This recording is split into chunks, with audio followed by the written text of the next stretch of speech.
Hey everyone, Nate here with another episode of Backstage with Nate. In today's video, I'm going to go through the top 10 styles of songs that you should have in your audition book so that you can be as prepared as possible for any auditions that may come your way. Stay tuned.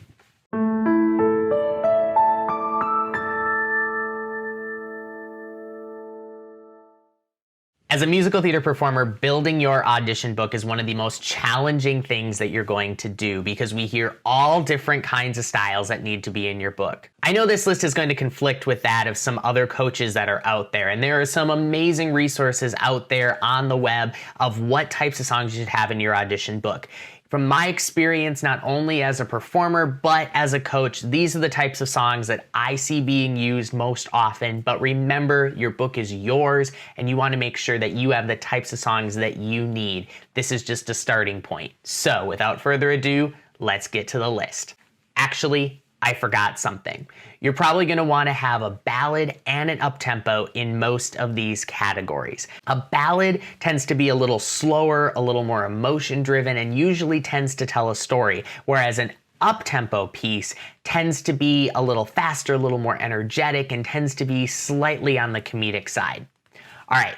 Now let's get to the list. The first style that I say you should have in your book is a song from the jazz age. We're looking at the 1920s to the late 1940s here. Look at composers like Cole Porter or the Gershwins. This is an important category to have because these productions pop up often. It's not a surprise to see Anything Goes or Crazy for You showing up in a theater season, so make sure that you have songs that are ready for that. These songs are standards, which allows you to do a little bit of your own personal interpretation, which is great because then you can shape-shift them for other auditions as well. Style number 2, the Golden Age. These are songs from the shows of the 1950s through the 1960s. These are the songs from shows that really help define what the American musical theater comedy is. Shows by like Rodgers and Hammerstein or Lerner and Loewe or Leonard Bernstein. These are the true great American musical theater classics, and you're definitely going to want to have a song or two of these in your book. The third category is the classic musical. These are songs from shows from the 1960s and 70s. You're going to want to look at shows by like Jerry Herman or Charles Strauss or Cy Coleman, Jerry Bach. These musicals cut so well for audition cuts. They really cut well into nice 16 and 32 bar cuts. These are great classic musical songs to have in your book, to have ready at a moment's notice.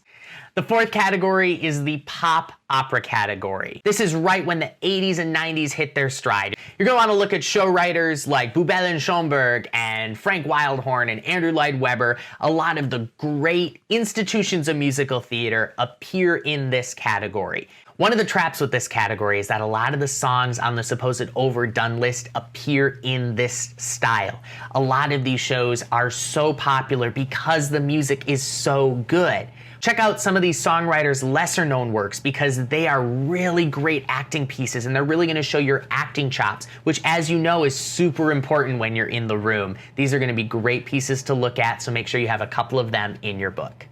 This next style is a big umbrella category that I like to call the contemporary musical. These would be shows written by Andrew Lippa, Jason Robert Brown, Pasek and Paul, any of the really kind of popular things that we're seeing on stages really in the last 10 years or so.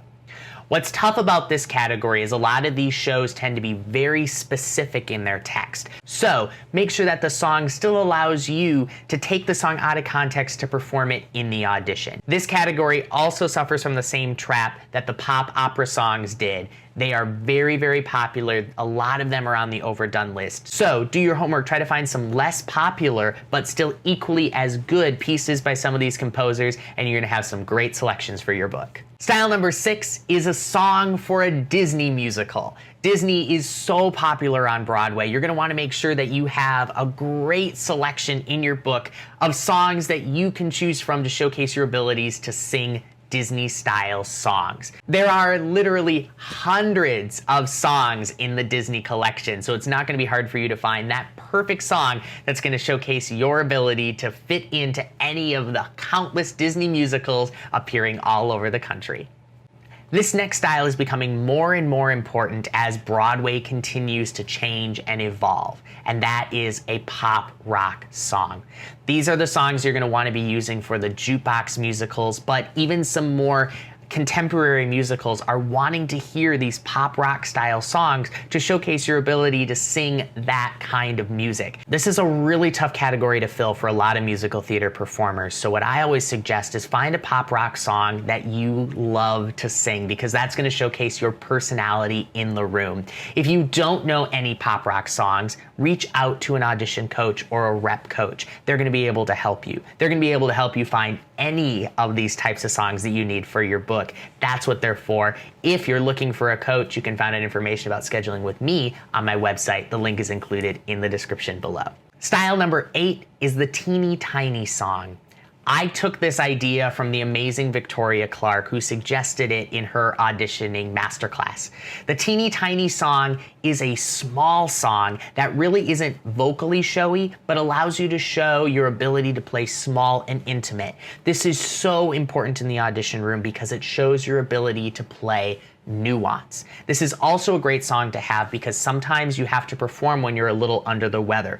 This song is going to give you that backup plan to be able to sing in case you're maybe not feeling so well. So find a song that could possibly work across many genres and you're going to have a great teeny tiny song. The 9th category is what I call the special skills category. This is where you're going to want to be able to showcase special skills in your audition book. Maybe you're amazing at rap, or maybe you love singing country, or maybe you're great at character voices, or you're a coloratura soprano and you can hit those high C's. While you might not use these particular songs every single day, you're still going to want to have them in your book so that you can pull them out at a drop of a hat in case casting asks to see one of your special skills. Style number 10 is the song for your dream role.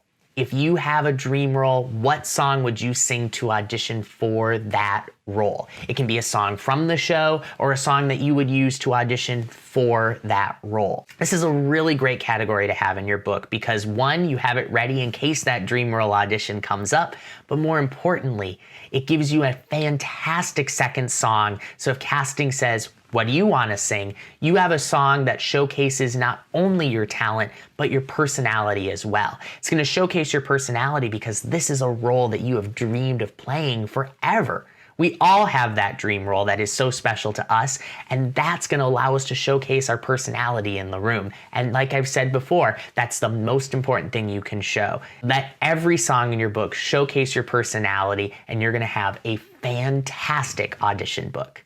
Please remember that this list of styles is just a guide. Your book should be catered to meet your needs. You might not need songs in every single category, and you might need multiple songs in some categories. This is going to be one of those conversations that you're going to want to have with an audition coach or with a rep coach. So make sure that you find someone whose opinion you really, really trust, and they're going to help you build the perfect audition book that's going to make sure that you're prepared for any audition possible. That's it for this episode. I hope you found the information useful. If you liked the episode, please give it the thumbs up. The more thumbs in the air, the more episodes will be coming your way. If you haven't yet subscribed to my YouTube channel, go click that big red button so that you get notified whenever I post a new video. If you'd like to follow the studio on social media, you can find all the links to do so in the description below. If you'd like to schedule a lesson or a session with me, or you're maybe a fellow teacher interested in scheduling a masterclass, you can find out more information about scheduling those on my website. The link is included in the description below. Thank you guys so much for checking out this video, and I'll see you here next time. Bye.